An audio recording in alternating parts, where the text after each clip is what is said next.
Hello दोस्तों, नमस्कार, प्रणाम। कैसे हैं आप लोग? उम्मीद करते हैं अच्छे होंगे और स्वस्थ होंगे और मस्त होंगे।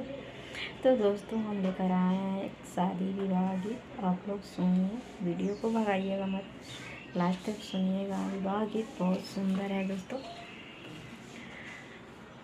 पटना से पेंटावा मांगैहा मोरे पापा, यारे सुंदर घर रंग वैहरे लालनवा, अरे सुंदर घर रंग वैहरे लालनवा।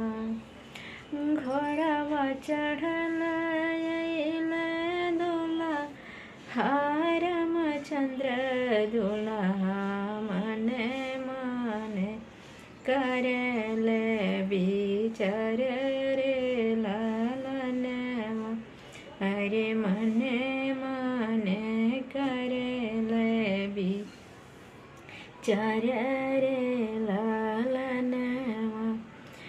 जे कर घरवा मंदिरवा के जैसन, यारे ओकर बेटी सीता जैसन होई है रे लालनवा, अरे ओकर बेटी सीता जैसन होई है रे लालनवा।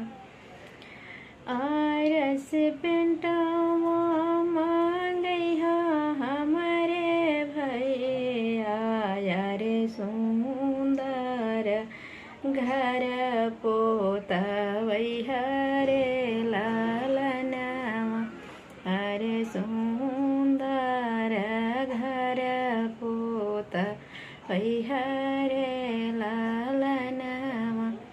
घोड़ावा चढ़ल अइले जीजा हो कवन जीजा, मने मने करल विचार रे लालनवा।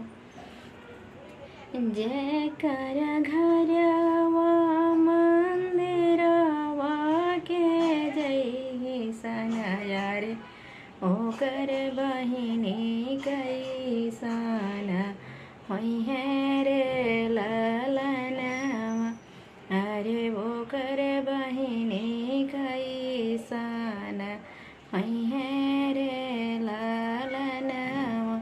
गीत अच्छा लगा तो कमेंट में